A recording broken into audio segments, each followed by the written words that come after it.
Today I'm continuing with my readings on behalf of the BTS Armies to help them understand BTS's new album, Map of the Soul Persona, which is based on Dr. Murray Stein's book, Jung's Map of the Soul, an Introduction by Murray Stein. And yesterday I began by reading about Dr. Jung's own experience with the self and his Red Book period. And now today I'm going to read a portion which is Dr. Jung's definition of the self. It begins on page 157 of the English language version of Jung's Map of the Soul, an Introduction. And so I'm on page 157, and this is very simple Jungian psychology. And I'm going to read through the section, and then I'll answer and respond to your comments and questions. Jung's definition of the soul. Turning now from Jung's own personal experience of the self, I'm sorry, I misread that. I'm starting again on page 157. Jung's definition of the self. Turning now from Jung's own personal experience of the self to his theory, a few remarks will pave the way for the discussion of the key text on this subject, Ion. Ion is volume 9, Roman numeral, small Roman numeral 2 of the collected works of C.G. Jung. Jung's writings on the self are scattered throughout his collected works in the volumes and essays that were published after 1925, the year of Jung's 50th birthday. And of these, the most focused on this subject is Ion. This work was published in 1951 and is, according to the editors of the volume, a long monograph on the archetype of the self. Its subtitle, Researches into the Phenomenology of the Self, makes the same point. The book's title is taken from the ancient religion of Mithraism, where Ion is the name of a god who rules over the astrological calendar, and thus over time itself. The title therefore suggests a factor that transcends the time-space continuum that governs ego consciousness. The first 4 chapters of Ion function as a brief general introduction to Jung's psychology, covering the concepts of ego, shadow, and animus anima, and a first pass at the theory of the self. Now, I'm going to provide for you a diagram, and this diagram relates to Dr. Edward Edinger's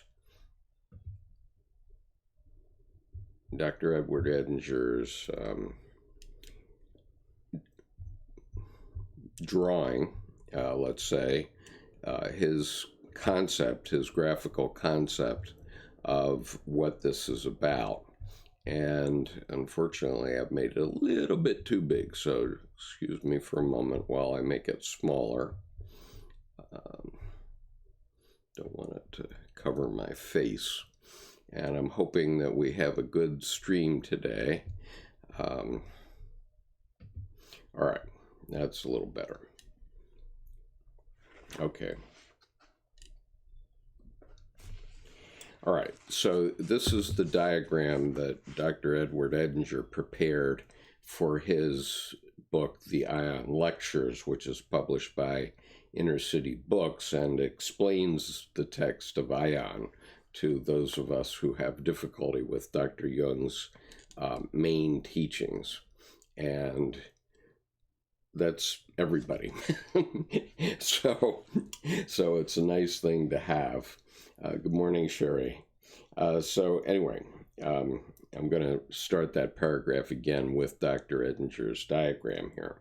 So the first 4 chapters of Ion function as a brief general introduction to Jung's psychology, covering the concepts of ego, shadow, and animus anima, and a first pass at the theory of the self.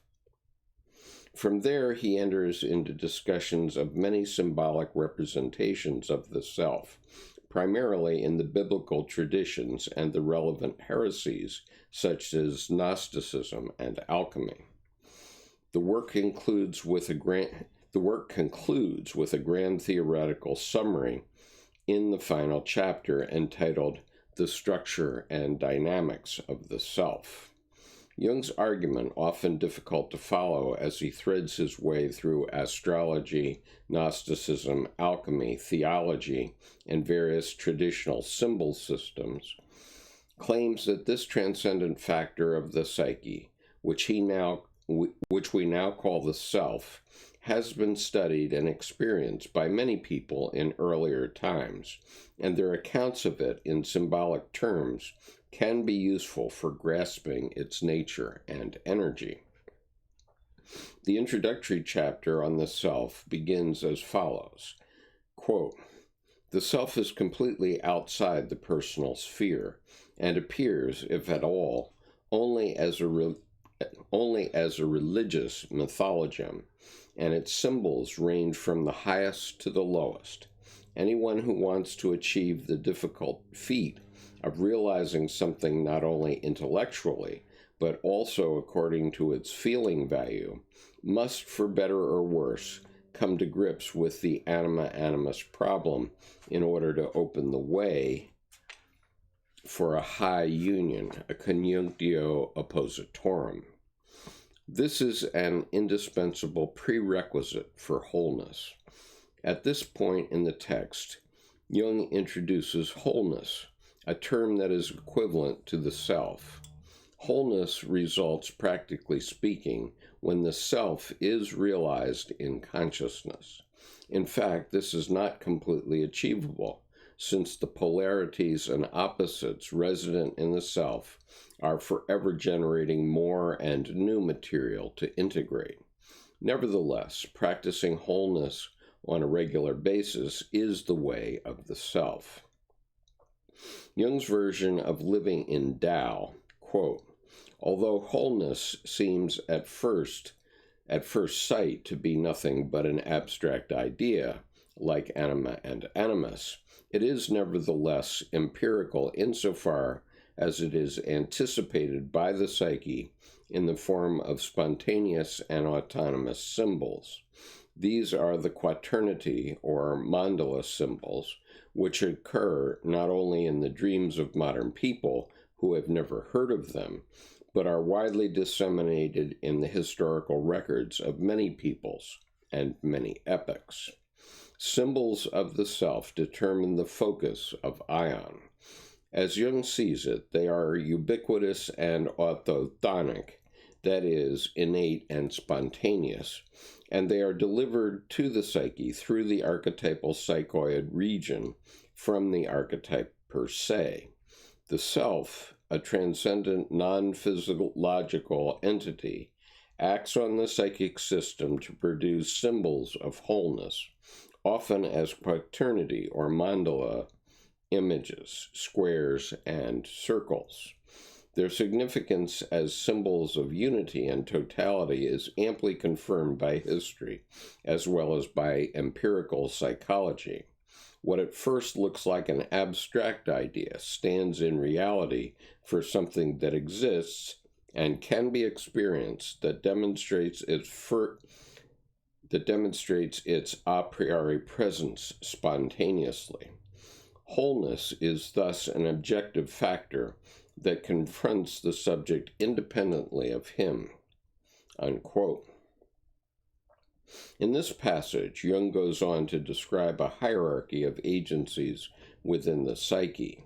As the anima or animus has a higher position in the hierarchy than the shadow, so wholeness lays claim to a position and a value superior to those of the syzygy.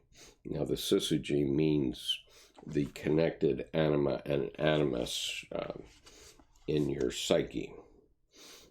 At the most immediate level is the shadow, and over this, the animus, the syzygy, stands as a superior authority and power. Presiding over the entire psychic government is the self, the ultimate authority and highest value.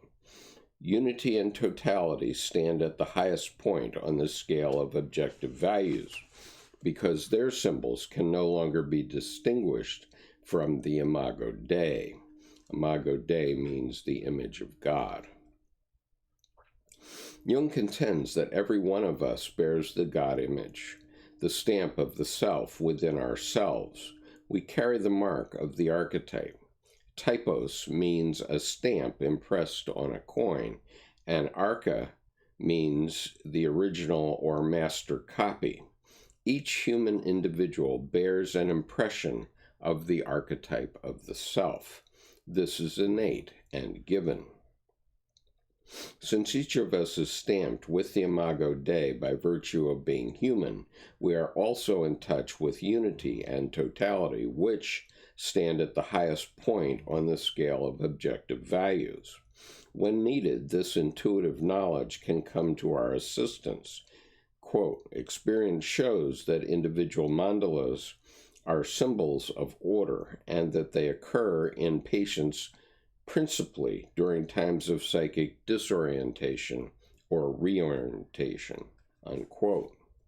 When people spontaneously draw or dream about mandalas, this suggests to the therapist that there is a psychological crisis in consciousness. The appearance of self-symbols means that the psyche needs to be unified. This was Jung's own experience. During his most disoriented time, he spontaneously began drawing mandalas. Compensatory symbols of wholeness are generated by the self when the psychic system is in danger of fragmenting. This is the point at which the archetype of the self intervenes in an effort to unify it. The emergence of unity symbols and of integrative movements in the psychic system generally are marks of the action of the self archetype. The self's task seems to be to hold the psychic system together and to keep it in balance. Its goal is unity. This unity is not static but dynamic, as we shall see in the next chapter on individuation. The psychic system is unified by becoming more balanced, interrelated, and integrated. The system's influence on the psyche as a whole is mirrored by the influence of the ego upon consciousness. Like the self, the ego too has a centering, ordering, unifying function, and its goal is to balance and integrate functions insofar as this is possible, given the existence of complexes and defenses. In Chapter 1, I discussed the ego as the center of consciousness and the locus of will. It has the ability to say I and I am, or I think, or I will. At another stage, it becomes a self-conscious psychic entity and able to say not only I am, but I know that I am. It may be the case, although one cannot be certain, that the self also knows that it is. Does the archetype possess self-awareness? Does it know that it is? Jung discovered what he thought to be a kind of consciousness in the archetypes. When archetypal images invade the ego, for example, and take possession of it, they have a voice, an identity, a point of view, a set of values. But is there self-awareness in the archetypal unit itself? One myth strongly points to such awareness. When Moses confronted God at the burning bush and asked, "Who are you?" the archetypal voice replied, "I am that I am." Whatever this may mean theologically, it means to demonstrate self-reflective consciousness on the in the archetype. It seems to demonstrate self-reflexive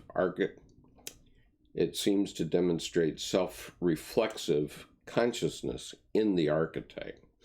Jung believed that a privileged relation exists between the ego and the self. It may be that the self has the highest form of self-awareness and shares this with the ego. which in turn shows this property most strongly within the more familiar regions of the psychic world. Because of this intimate connection between ego and self, it might be argued that the self is, in fact, an image of the ego, a kind of superego or ideal of the ego. Jung, however, wanted to insist that he had discovered something psychoid, psyche-like, but not strictly only psyche. That exists in a realm beyond the psyche itself, something that affects the psychic system through its images, mental contents, and mythological ideas, and through revelatory experiences such as that of Moses at the burning bush or receiving the law on Mount Sinai, but is not a product of the ego or of social constructions. Okay, so I'm going to stop reading at that point. Tomorrow I will be reading another section called Symbols of the Self, and I'll have to consider that. That's a very complicated area, but we'll see how that goes. So now I'll go back and look at your questions and comments, and we'll see if we can straighten these things out. Sean enjoyed my Gertrude Stein quote. I had said to Sean the famous quote of Gertrude Stein, who said, there ain't no answer. There ain't going to be no answer. There never has been any answer. That's the answer. And so it's a good way of looking at the world, I think, because people keep saying that they're looking for the truth, and I think Gertrude Stein summed it up pretty well. The truth is elusive, to say the least.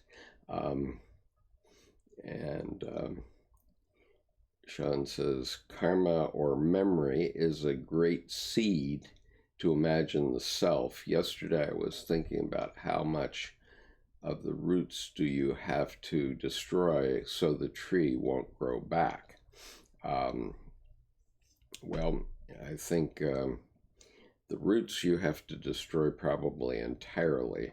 And I think of bonsai trees, where the artist, if you can call that person an artist, but certainly they do in Japan, actually cuts back both roots and branches and just lets the tree grow just a little bit so that it can go inside. But bonsai trees are true. If you have a oak tree, bonsai tree, it's an actual oak. So if you take it out and plant it outside, where it's happiest anyway, it will simply grow into a full-grown oak again. It doesn't stop. Sean says, I thought of how earthworms have multiple hearts and they still move after being separated. Absolutely. I'm sorry that it's lagging again, Sherry. I've been trying to beat that. I thought I had beaten it. There was a solution that I found yesterday, and that hasn't seemed to solve it. And so let me just look. Maybe, I'm not sure I can change this on the fly, but let me see if I can. I will. One thing I didn't change, and I guess I can't change it on the fly, so unfortunately I need to remember to change one setting, and I apologize for that. I had to upgrade my equipment in order to do this work to support the BTS Army, and in so doing I managed to apparently change some settings, and I'm working to resolve that. as we speak, and I will continue to do that. Let me go back and see what other comments we have, because we can still work on the chat, I believe.